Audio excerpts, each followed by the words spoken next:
अच्छी बात है। भाजपा चुनाव जीती है दिल्ली में। जनता ने लोकतंत्र की एक खूबसूरती है। प्रायोजक हैं cancer healer centre a new beginning. कि भाई जनता जो है सरकार बनाती है, चुनती है, प्रतिनिधि को चुनती है, तो भाजपा को मैंडेट मिला। उम्मीद करते हैं कि जो वादे भाजपा के लोगों ने किया है दिल्ली के लोगों से, वो जुमले तक ही केवल जो है सीमित ना रह जाए। अब महिला मुख्यमंत्री बनी है, पहले से भी लोग उनको जानते हैं, एमसीडी में भी लोगों ने उनको देखा है, जगह जगह पर लोगों ने देखा है। अब हमको लगता है कि मुख्यमंत्री का पद एक बड़ा जिम्मेदार पद है। कम से कम उस जिम्मेदार और गरिमामय पद का गरिमा जरूर रखेंगे। नवादा में आग का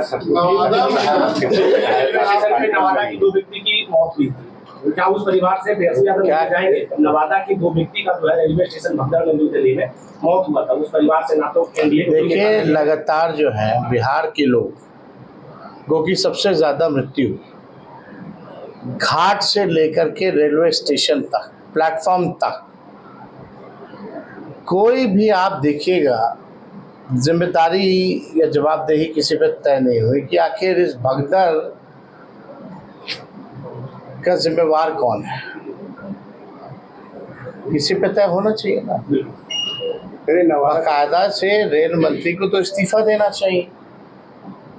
जब आपको पता है एक स्टेशन की ये हालत नहीं है, बहुतों स्टेशन की ऐसी हालात है, तो आपको व्यवस्था रखनी चाहिए।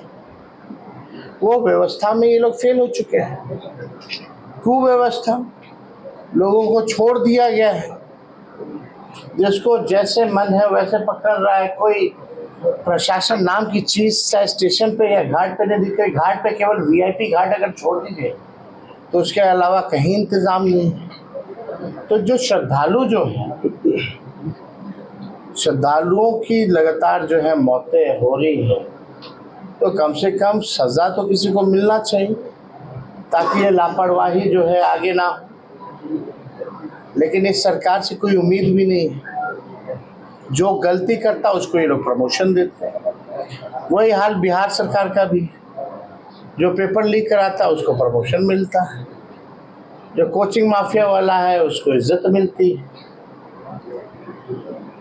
तो यहाँ पूरी तरीके से हम सभी परिवार के प्रति हम लोगों की संवेदना है, और आगे दोबारा ऐसी ना घटना हो इसके लिए व्यवस्था होनी चाहिए। और बताओ, जांच कमेटी बनाएगी मात्र 2 सदस्यों की, खाना पूर्ति के 10 दिन बाद किसी को याद नहीं रहेगा। ये केवल आई वॉश है, किसी पे कार्रवाई नहीं की गई। बताइए, इससे ज्यादा दुर्भाग्य की क्या बात हो सकती है। महंगाई की मार सबसे ज्यादा जो है महिलाएं झेल रही हैं। लोग परेशान हैं। बढ़ते हुए महंगाई से कीमतें आसमान छू रही हैं। लोगों का आय कम है और खर्चा ज़्यादा हो चुका है, बचत नहीं हो पाता है, घर चलाना मुश्किल होता है। इसी के तहत हम लोगों ने निर्णय लिया कि माई बहन मान योजना के तहत 2500 रुपये महिलाओं के खाते में हर महीने हम लोग देने का काम करें। वर्करों से बात होती है तो लोगों का यही कहना है, जो ज़मीन सर्वे चल रहा है उससे लोग जो परेशान है, घुसखोरी बढ़ी हुई है, स्मार्ट मीटर जो है बिजली के बिल से लोग जो है वो परेशान है। कई वृद्ध लोग भी मिलते हैं, उनका भी कहना है, गांव में जो फीडबैक है 400 रुपया मात्र पेंशन मिलता है, वो भी समय पे नहीं मिलता, तंग करके दिया जाता है। तो इसी के तहत हम लोगों ने ऐलान किया है कि भाई 200 यूनिट फ्री में बिजली अगर हम लोगों की सरकार बनेगी तो हम लोग देंगे। और साथ ही साथ जो वृद्धा पेंशन है, सामाजिक सुरक्षा पेंशन है, दिव्यांगों का पेंशन है, विधवा पेंशन है, इस 400 से बढ़ा करके हम लोग 1500 रुपया करेंगे। साथ ही साथ जो गैस सिलेंडर 1200 रुपये कीमत हो गई है गैसों की, लोगों का कहना है सिलेंडर है लेकिन गैस बढ़ाने की हिम्मत नहीं हो पाती है, इतना महंगा। तो उसको लेकर के हम लोग 500 रुपये गैस सिलेंडर का, अगर सरकार बनेगी तो हम लोग रेट जो है उसका रखा जाएगा।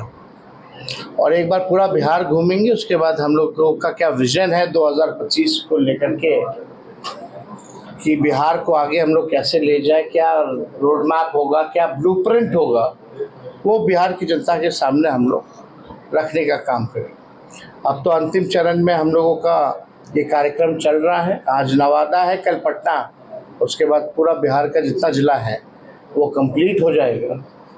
और फिर आप सब जान रहे हैं कि बिहार विधानसभा 28 तारीख से चालू है, उसमें बजट सेशन है। उसमें भी हम लोग देखेंगे कि भाई किस प्रकार का बजट जो है वो बनाया जा रहा है।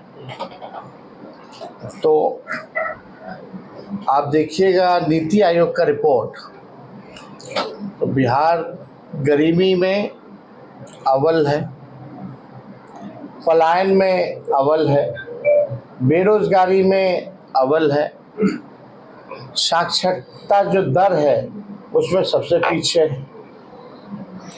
आप देखिएगा किसानों के आय में सबसे पीछे है, प्रति व्यक्ति आय में सबसे पीछे है। तो बिहार तो जिस हिसाब से आगे बढ़ना चाहिए था, 20 साल की एनडीए की सरकार रही, डबल इंजन की सरकार चल रही है। 11 साल से मोदी जी प्रधानमंत्री हैं, 20 साल से नीतीश कुमार जी मुख्यमंत्री हैं, फिर भी गरीबी है, बेरोजगारी है, महंगाई है, पलायन है, साक्षरता दर में हम सबसे पीछे हैं, प्रति व्यक्ति आय में हम सबसे पीछे हैं, किसानों की आय में हम लोग जो है सबसे पीछे हैं। तो बिहार में पूरी तरीके से आप कह सकते हैं ये डबल इंजन की सरकार, जिस प्रकार से लगातार गोलियां चल रही है पूरे बिहार में, हत्या, अपहरण, लूट, मर्डर से लेकर के डकैती, बैंक रॉबरी, जिस हिसाब से घटनाएं जो घट रही हैं पूरे बिहार में।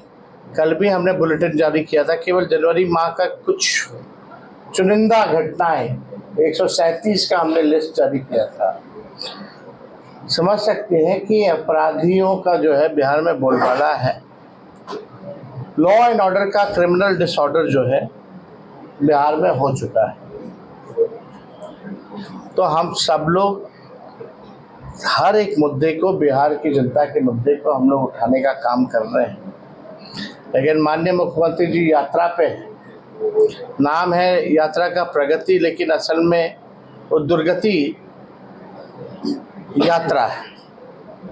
2 अरब 25 करोड़ 28 लाख रुपए, 78 लाख रुपए, 2 अरब 25 करोड़ 78 लाख रुपए ये यात्रा पे खर्च करना। किस लिए? जनता से केवल संवाद करने के लिए। कहते हैं बिहार गरीब राज्य। प्रायोजक हैं cancer healer centre, a new beginning.